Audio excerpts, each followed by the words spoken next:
I've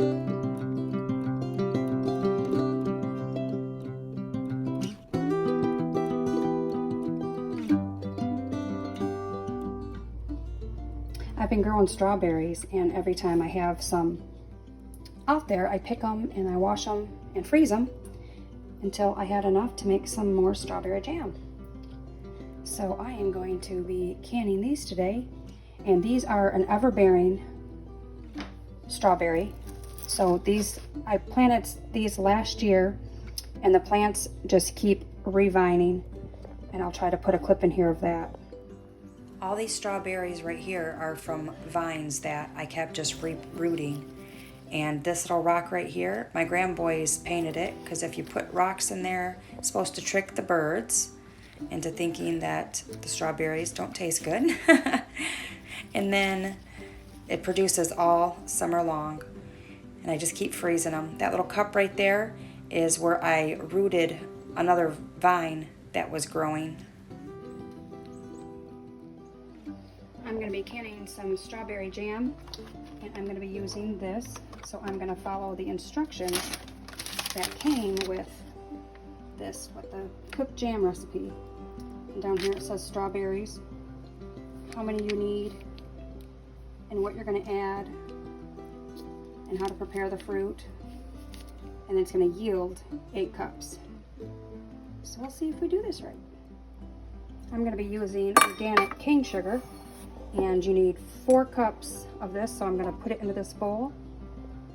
So it's all ready to go when I need it.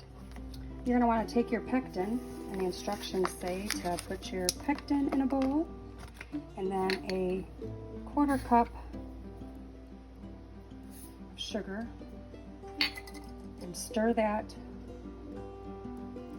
up. I have my canner full of water, so I'm putting the jars in there to get nice and hot, so they'll be ready for canning.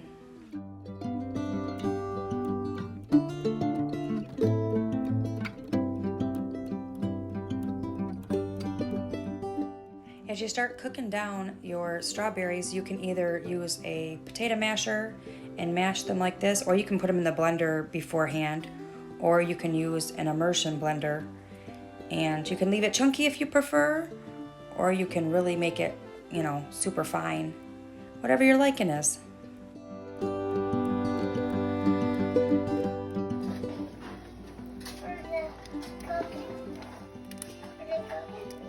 Yeah.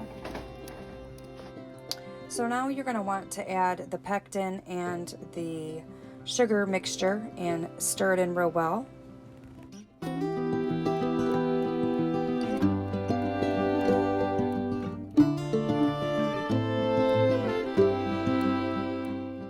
Now when the mixture is boiling really, really good, you're going to want to stir in the remaining sugar and bring it back to a boil for about a minute, and stir constantly at this point.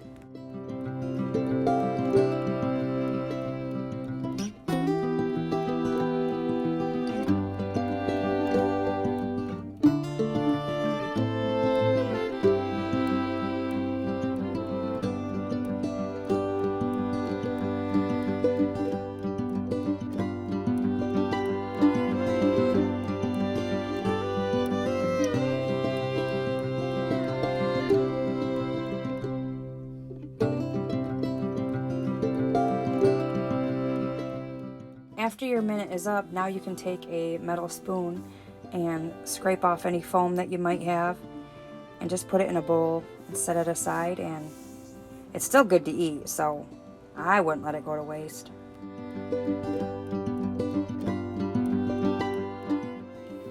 So now it's time to get canning. You want to take the jars that you have prepared in your canner, carefully empty out the water in them, and then take your funnel and ladle the strawberries into there, leaving a 1/4 inch headspace at from the top there.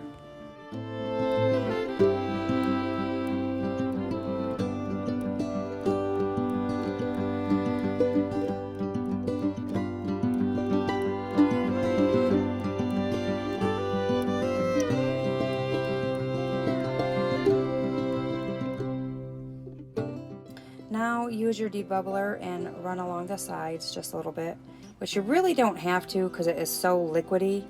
And then wipe your rim really good, make sure there's no food particles on there.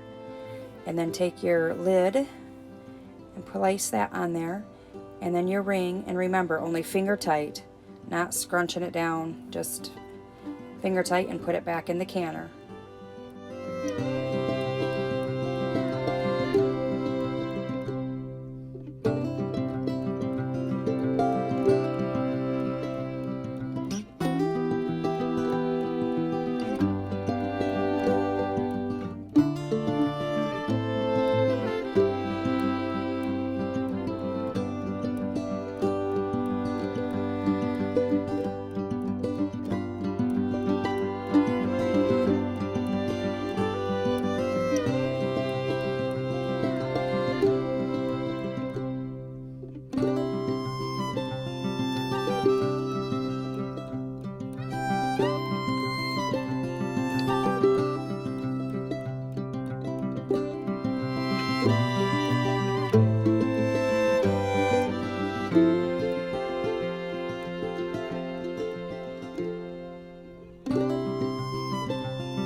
All your jars are in the canner. Make sure your jars are covered with water.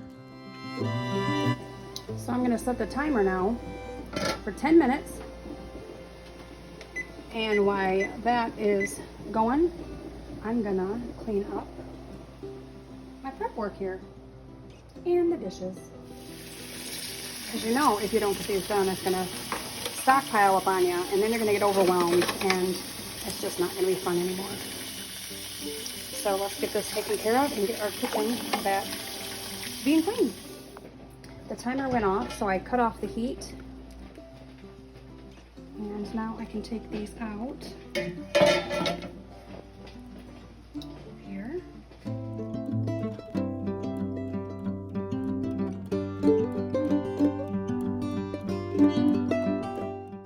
And I don't know why I only got 4 jars. For whatever reason, whenever I follow the pectin recipe that comes on the box or the insert, it never yields me the same amount. Sometimes I get 6 pints, sometimes I get 5. This time I got 4. I don't know if it's because it was more cooked down or not. I even left this one kind of chunky, as you can see right up here. So, but I have yet to make a bad batch that wasn't edible, so it's good to go for me. Now what I did right here, this is called water bath canning, and anytime you use a water bath canner, you want to use a rack in the bottom. This is not the rack that came with this kettle. That's actually my pressure canner rack, but you have to have something on the bottom of your canners. And the reason I didn't use the one that came with it is because it is designed to hold the quart jars, and so it won't hold as many. Because in this I can put 7 quarts or 9 pints, which actually I think I can even do more than 9 pints at a time if I had that big of a recipe. So I just use this rack in the bottom of it. If you don't have any racks, and you don't even really need a canner for this, if you just have a stock pot, you can put a towel down in the bottom of it, just so there's a little bit of space between the bottom of the pan and the jars. And another thing I was going to tell you is that when you're canning, you need to can the time that you can something or process it is going to depend on your elevation. And one way that you can find out your elevation, if you don't know, is if you have a smartphone, you can go to your compass, and on your compass it tells you your longitude and latitude and your elevation. So I'll post a picture of that right here. So the instructions said for this strawberry jam that I was to process it for 10 minutes. But according to the chart, I really only needed to do it for 5, because even though I'm in upstate South Carolina, my altitude is only like 740 something. So it's under 1,000. So I really only had to go 5 minutes with this. So if you don't know, there you go. Now you do. If you found this video helpful, be sure to subscribe, and thanks for watching. Take care and God bless.